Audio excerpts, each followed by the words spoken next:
Que a graça e a paz do nosso Deus repouse sobre cada coração. Sejam todos mais uma vez bem-vindos ao Teolosofando. Hoje vamos estudar o capítulo 9 da carta de Paulo aos Romanos. Um capítulo riquíssimo que trata da soberania de Deus, da eleição divina e do papel do povo de Israel no plano da salvação. Prepare-se para uma reflexão teológica que certamente vai edificar a sua fé e expandir seus horizontes.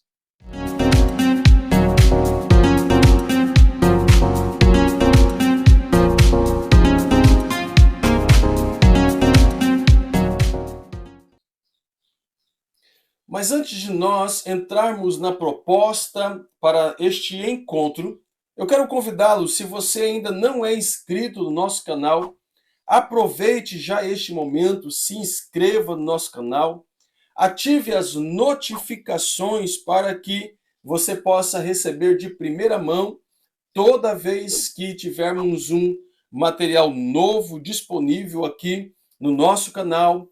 Curta já o link desta aula, como também contribua conosco nos seus comentários, deixando o seu comentário e compartilhando o link desta aula com os seus amigos, no grupo da sua igreja, nas suas redes sociais, porque nós estamos construindo algo significativo aqui, estudando a carta do apóstolo Paulo. Temos também outras playlists com outros temas teológicos, como também outros comentários bíblicos, como, por exemplo, um comentário sobre o livro de Jó, sobre o livro de Eclesiastes. E a nossa proposta é, ao término desta exposição sobre a carta de Romanos, continuar estudando as outras cartas do apóstolo Paulo, 1 Coríntios, 2 Coríntios, Efésios, Gálatas, Filipenses, cada uma delas, e assim nós vamos crescendo na graça e no conhecimento do nosso Deus, tá bom? Tome aí o seu material de apoio para que você possa acompanhar conosco Bíblia, blocos para anotações, um caderno, sua caneta, para que assim você possa anotar as referências bíblicas que estaremos passando aqui para você. Aparecerá também nos slides. Nós temos a preocupação de trazer slides para você aqui, para que você possa dar pausa no vídeo, tirar print da tela, guardar esses referenciais, esses slides, pois eles são muito importantes para a nossa construção teológica. Romanos 9 marca uma virada importante na carta do apóstolo Paulo. Nos capítulos de 1 a 8, Paulo explicou a justificação pela fé, a segurança do crente em Cristo Jesus, e agora ele aborda um dilema profundo. Se o evangelho é o cumprimento das promessas de Deus a Israel, por que a maioria dos judeus está rejeitando? Paulo expressa uma grande tristeza e angústia pelo seu povo. No entanto, ele argumenta que a rejeição de Israel não significa que a palavra de Deus haja falhado. A salvação nunca foi baseada na descendência física ou em obras, mas sempre na eleição soberana de Deus e na sua misericórdia. O capítulo 9 termina afirmando que os gentios que não buscavam a justiça de Deus a alcançaram pela fé, enquanto Israel, que buscava uma justiça baseada na lei, não alcançou, e nós vemos claramente esta justificação pela fé na exposição lá do capítulo de número 5, como quando Paulo vai falar sobre a justificação pela fé, olhando para o testemunho de Abraão. E como o capítulo 9 está estruturado, eu quero convidá-lo a tomar nota dessa estrutura, desses tópicos que nós estaremos apresentando aqui. Dividimos o capítulo 9 em 4 tópicos importantes, dos quais eu quero que você esteja anotando, para que você possa compreender toda essa estrutura do capítulo 9. Este capítulo é um dos capítulos mais emblemáticos, complexo de toda a carta. Como eu já mencionei, Paulo está virando a mesa. Paulo está apontando para um outro caminho a partir de agora. Parece-me que ele estruturou todo o seu raciocínio aqui, apontando para os principais temas da teologia, e agora no capítulo de número 9, ele vai tratar diretamente com o povo de Israel. E no primeiro tópico, eu quero destacar o seguinte: a angústia de Paulo por Israel ter rejeitado o Messias, que vai do versículo 1 ao versículo de número 5, e eu quero convidá-lo a acompanhar na transição a seguir. Digo a verdade em Cristo, não minto. Minha consciência o confirma no Espírito Santo. Tenho grande tristeza e constante angústia em meu coração, pois eu até desejaria ser amaldiçoado, e o termo aqui é anátema, e separado de Cristo por amor de meus irmãos, os de minha raça, o povo de Israel. Deles é a adoção de filhos, deles é a glória divina, as alianças, a concessão da lei, a adoração no templo, as promessas. Deles são os patriarcas, a partir deles se traça a linhagem humana de Cristo, que é Deus acima de tudo, bendito para sempre. Amém. Paulo inicia o capítulo expressando sua angústia profunda pela rejeição do evangelho por parte de muitos israelitas. Ele expressa que até desejaria ser separado de Cristo, se isso obviamente fosse possível, para salvar os seus irmãos. Porém, ele reafirma que Deus escolhe soberanamente, e não por obras, mas por sua misericórdia. Nós veremos isso nos versículos a seguir.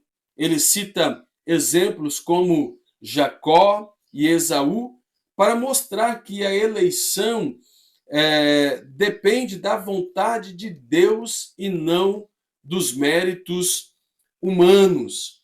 John MacArthur, sobre esta exposição de Paulo, ele vai dizer o seguinte: foi para a salvação de seus irmãos judeus que Paulo se expressa em uma hipérbole, dizendo que ele estava disposto até mesmo a perder a sua salvação, se de alguma forma pudesse salvá-los da condenação de Deus.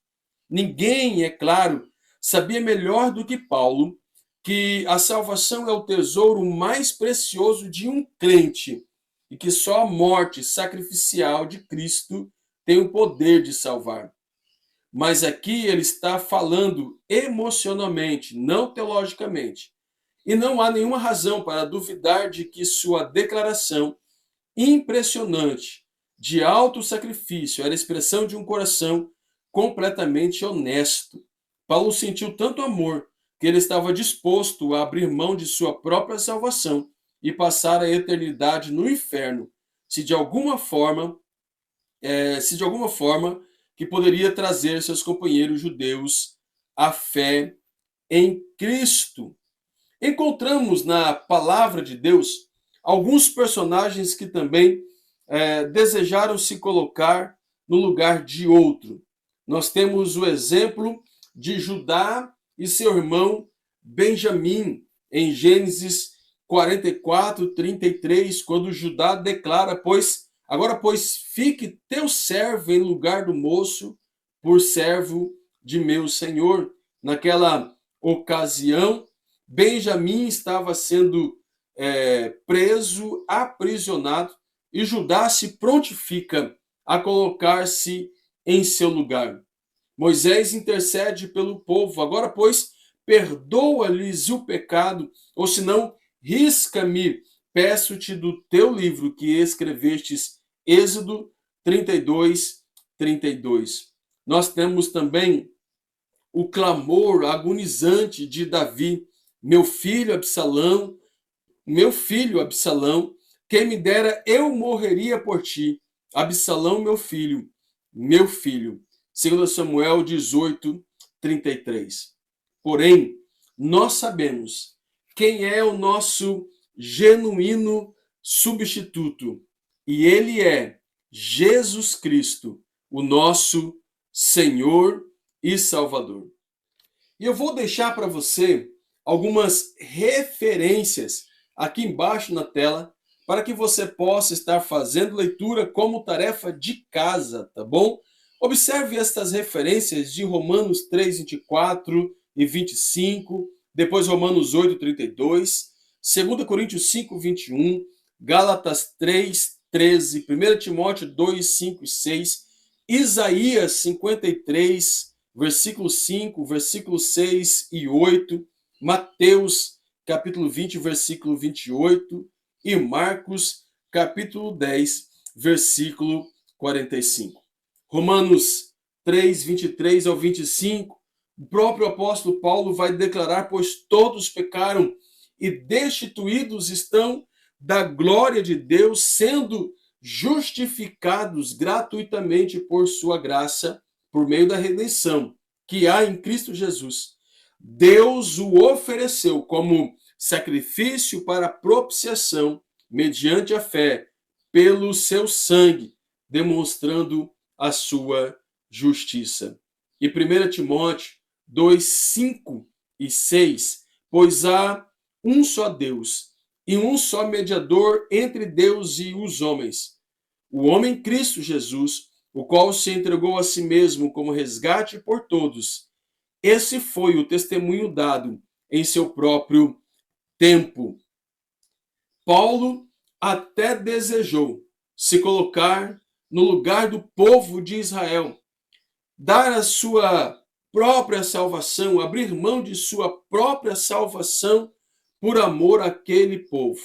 Mas nós sabemos que apenas Jesus Cristo, ele pode, e assim o fez, dar a sua vida para resgatar o homem, para trazer salvação ao homem pecador. Jesus foi o sacrifício perfeito, a propiciação perfeita em favor dos nossos pecados. E não há nenhum outro mediador entre Deus e os homens, a não ser Jesus Cristo, o homem.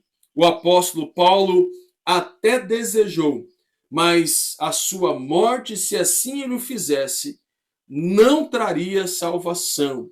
Judá se prontificou a se colocar no lugar de Benjamim. Moisés intercedeu por seu povo. Davi quis dar a vida pelo seu filho. Mas somente Jesus Cristo é a propiciação perfeita. E o Verbo encarnado, o Filho de Deus, se fez homem e se entregou no nosso lugar para nos resgatar dos nossos pecados e nos trazer salvação.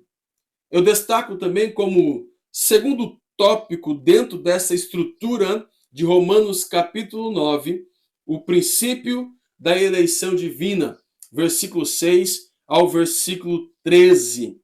Não pensemos que a palavra de Deus falhou, pois nem todos os descendentes de Israel são Israel. Nem por serem descendentes de Abraão, passaram todos a ser filhos de Abraão. Pelo contrário, por meio de Isaque, a sua descendência será considerada.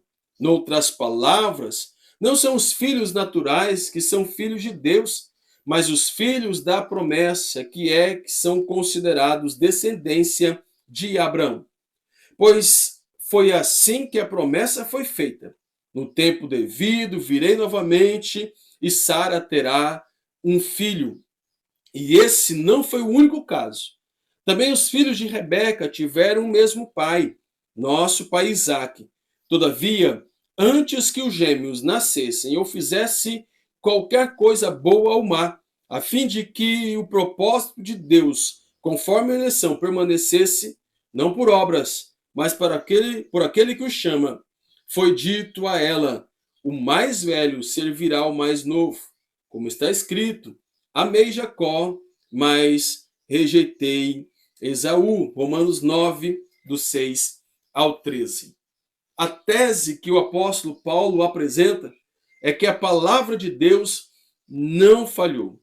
Nem todos os descendentes físicos de Abraão são filhos legítimos. Exemplo disso, Ismael e Isaque. Ambos são filhos de Abraão, mas a promessa se cumpriu na vida de Isaque. O que ele argumenta é que a eleição ela é baseada na promessa de Deus, na soberania de Deus, não na linhagem natural. O exemplo disso é que Jacó foi escolhido antes mesmo de nascer, antes de fazer bem ou mal, e ele mesmo declara isso.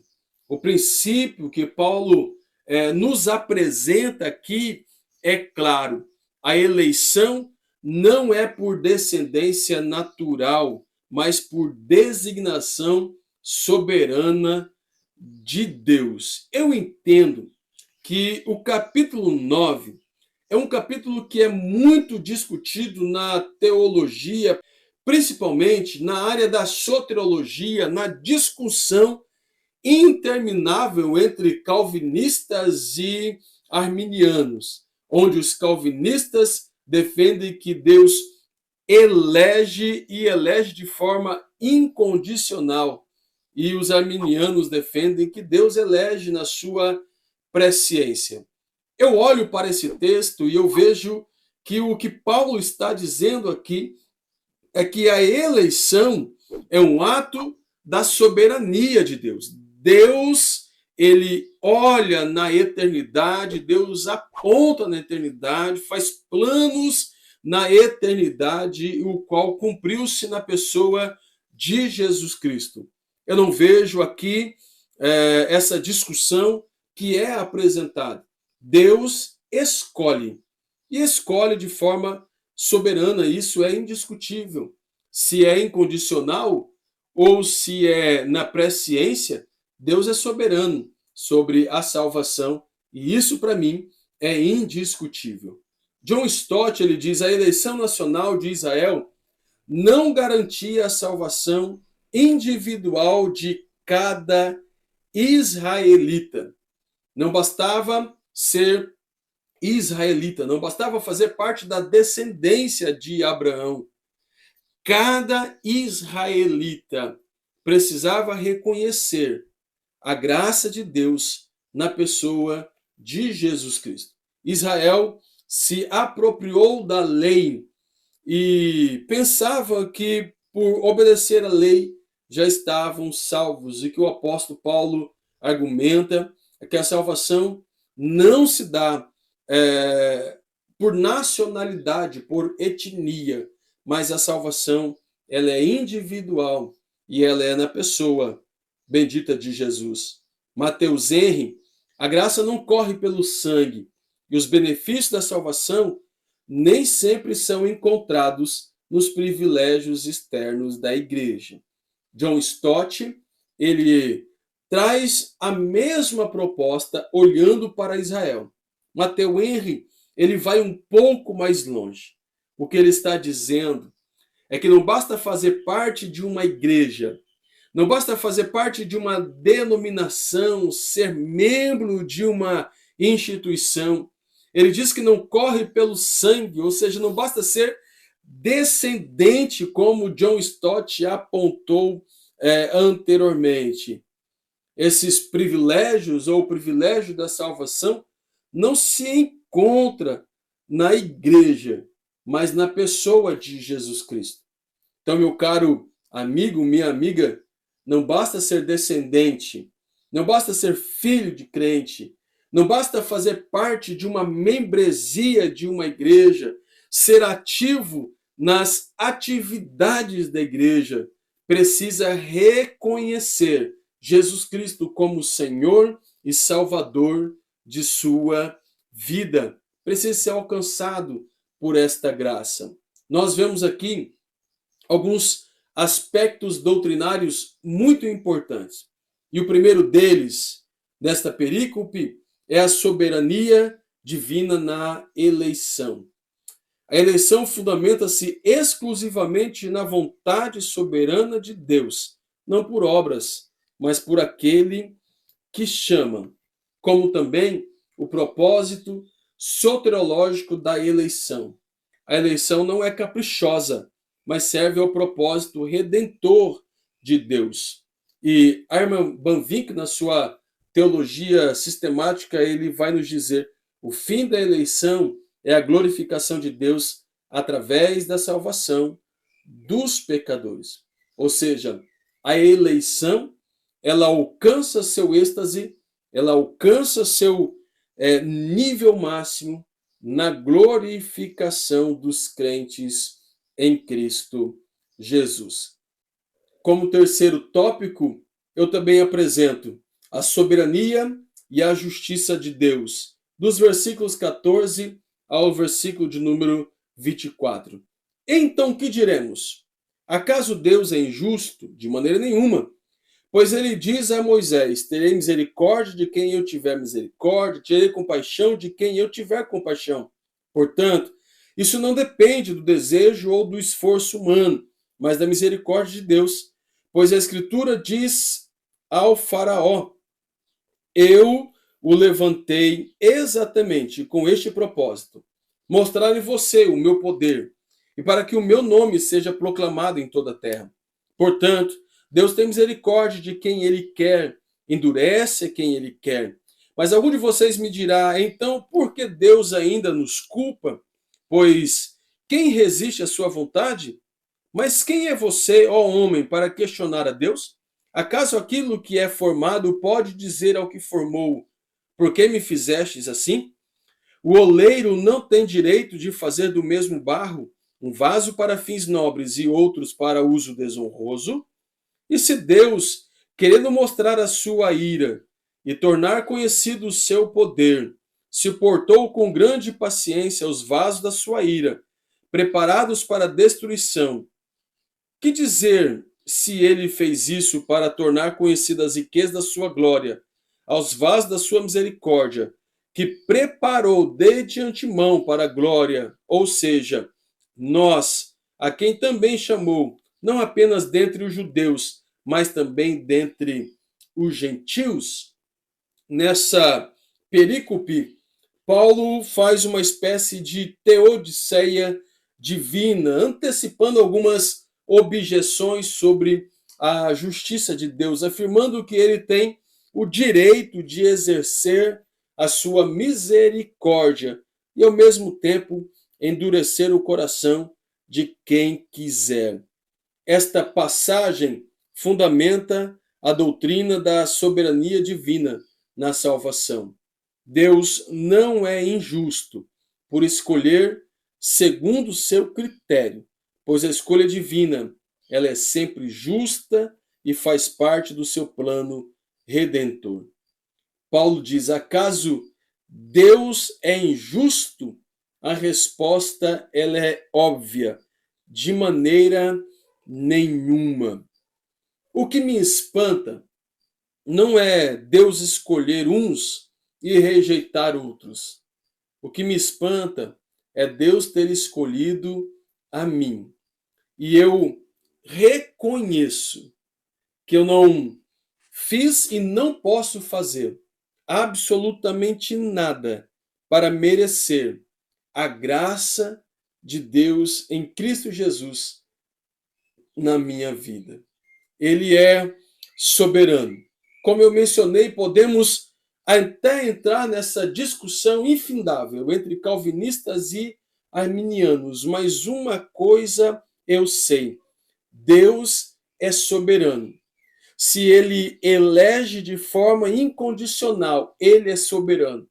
Se ele elege segundo a sua presciência, como os arminianos defendem, ele também é soberano. A salvação é uma obra de Deus do começo ao fim. O próprio apóstolo Paulo, ele vai escrever: pela graça sois salvos, e isso não vem de vós, é dom de Deus. É Deus que chama, é Deus que elege, é Deus que justifica, é Deus que santifica e é Deus quem glorificará cada crente. Portanto, a salvação é uma obra de Deus e que o que me gera espanto não é ver Deus escolher alguns e rejeitar outros. O que me causa espanto é Deus ter escolhido a mim, porque eu olho para mim e eu não vejo razão para Deus ter me escolhido. Eu olho para as minhas ações, eu olho para as minhas obras e eu as enxergo como trapos de imundícia.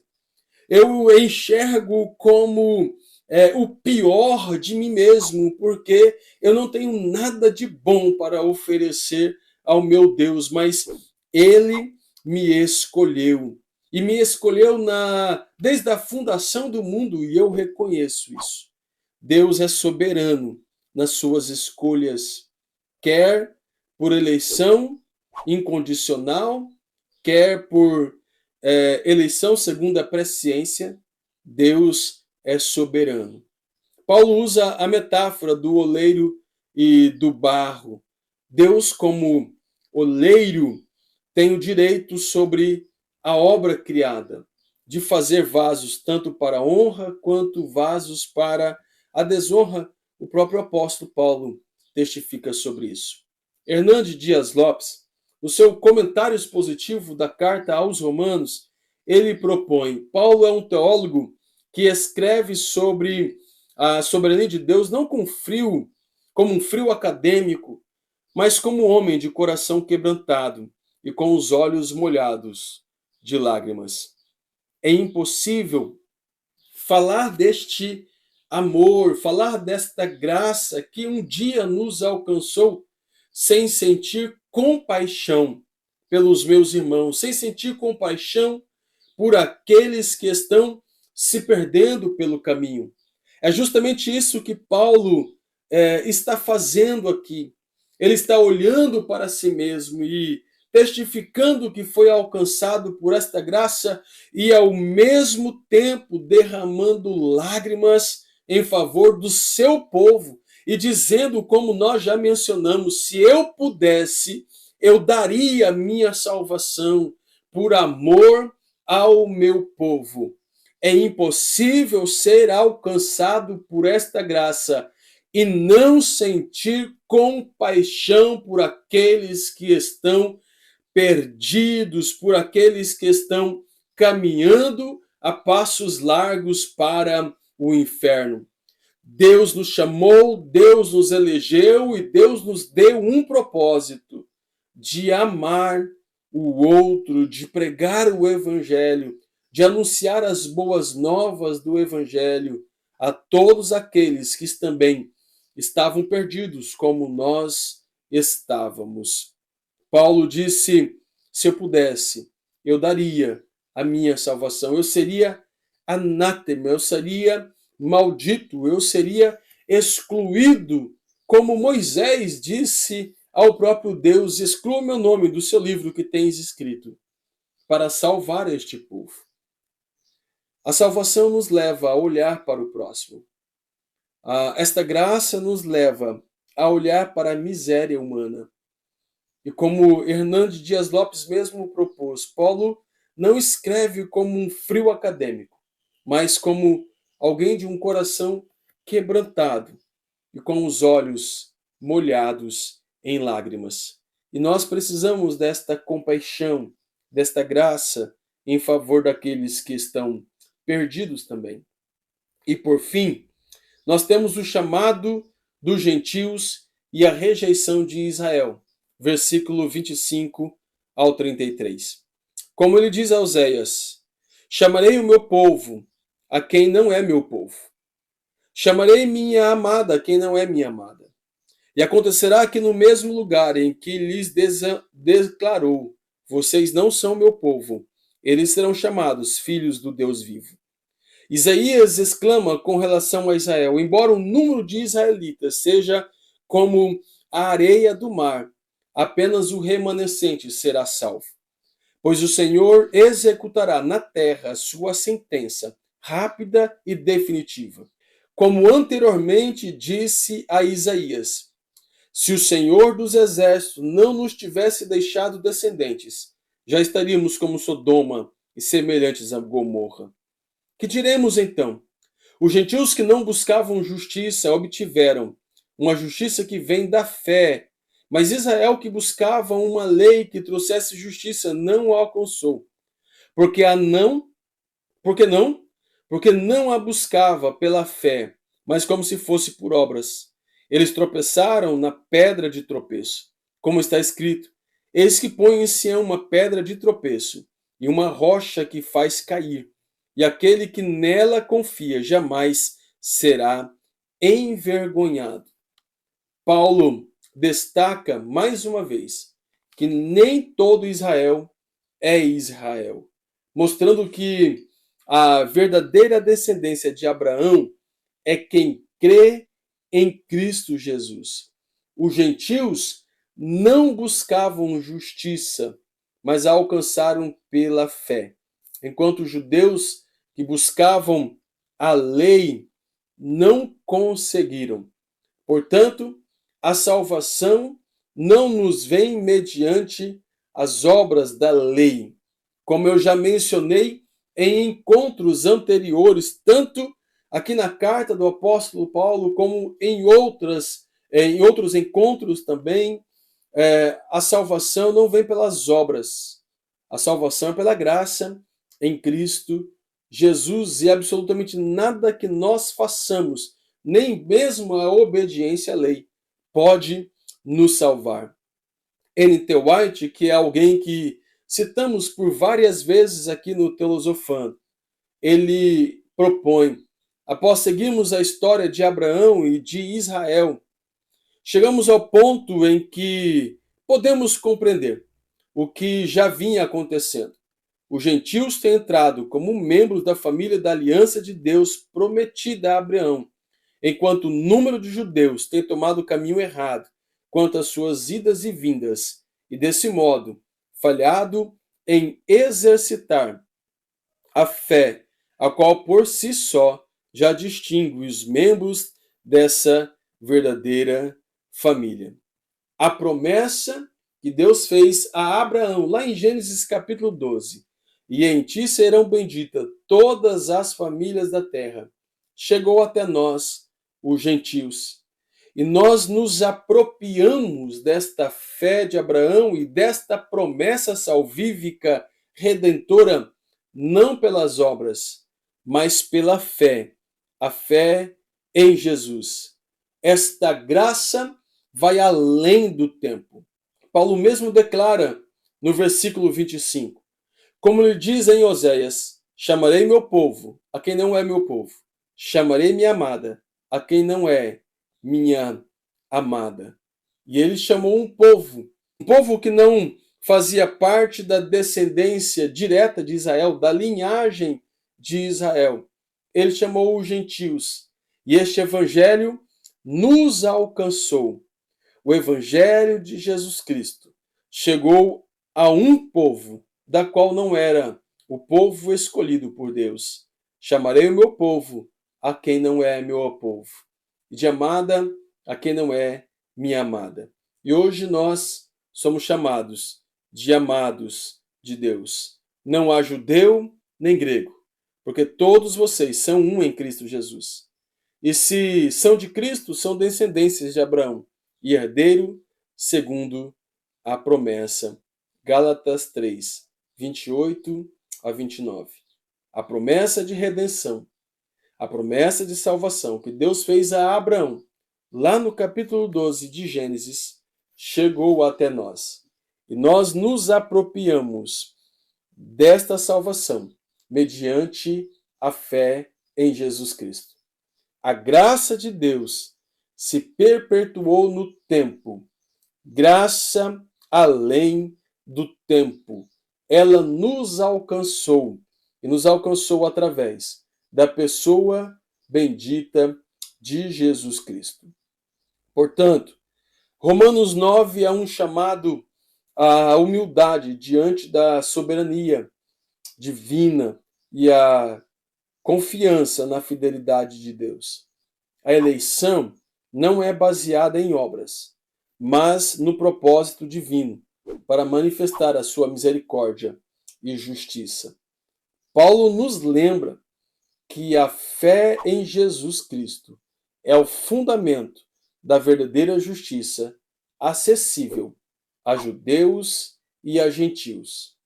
A salvação em Jesus Cristo está disponível a todo aquele que crê, independente da sua raça, independente do seu gênero, independente da sua classe social, da sua etnia. A graça de Deus vai além do tempo e alcança a todos. Este capítulo nos desafia a reconhecer a soberania de Deus em nossas vidas e a valorizar a graça preciosa que nos foi dada. Ele nos chama a abandonar qualquer confiança em obras ou merecimentos pessoais para a salvação e abraçar a fé como caminho para a justiça. Também nos convida a orar pela igreja e pelo povo de Israel, lembrando da fidelidade de Deus em cumprir suas promessas. Amém? Que capítulo maravilhoso! Romanos 9, aos nossos olhos, parece ser tão complexo, mas à medida que nós vamos avançando nos nossos estudos, nós vamos compreendendo o plano de Deus através do tempo. Esta graça que avança o tempo, graça além do tempo. Eu quero convidá-lo a orarmos juntos neste momento, como fazemos todas as vezes, no final das nossas aulas, dos nossos encontros, com o coração agradecido por esta graça ter nos alcançado. Pai, nós te louvamos neste momento e bendizemos o teu nome mais uma vez por este encontro aqui no Teolosofando.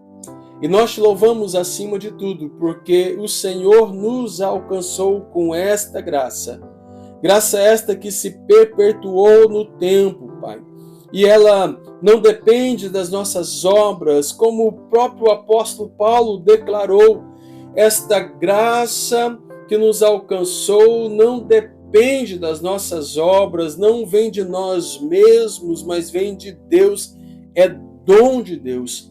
E nós oramos neste momento com o coração agradecidos, porque o Senhor nos alcançou. Como já mencionamos aqui durante este encontro, o que nos traz espanto, Senhor, não é tu teres escolhido, eleito um povo para a salvação. O que me causa espanto é o Senhor ter me escolhido, porque eu olho para mim mesmo, eu olho para as minhas ações, decisões, e eu vejo, ó Pai, o quão distante eu estava desta graça, mas ela nos alcançou, ela me alcançou, e o meu coração, nosso coração, é de gratidão ao Senhor. E eu oro para que esta graça alcance todos aqueles, ó Pai, que estão nos ouvindo neste momento, que porventura ainda não testemunharam desta fé, não reconheceram o senhorio e a salvação de Jesus Cristo. Pai, em nome de Jesus, que através do Teu Espírito Santo, o Senhor possa, Pai, quebrantar os corações, tirando os comichões dos ouvidos, para que este Evangelho alcance a todos, para a glória e honra do Teu nome. Continue conosco, Pai, nos dando graça e sabedoria para compreendermos a Tua Palavra, a continuar nos dedicando à Tua Palavra, estudando a Tua Palavra e compreendendo o plano de salvação de Deus em Cristo Jesus. Nós oramos para que o Senhor abençoe cada um dos nossos irmãos que nos acompanham aqui no Teolosofando, para a glória e honra do nome de Jesus Cristo. Amém. Não se esqueça, se você chegou até aqui, não é inscrito no canal, aproveite, já se inscreva, ative as notificações, curta o link dessa aula, deixe a sua contribuição nos comentários e compartilhe este link para todos os seus amigos, uma forma até mesmo de pregar o Evangelho de Jesus. Estamos trabalhando arduamente para deixar para você um material significativo, um material sério e relevante, que você possa nos ajudar também, contribuindo conosco, tá bom? Eu te aguardo no próximo encontro. Um grande abraço e até lá.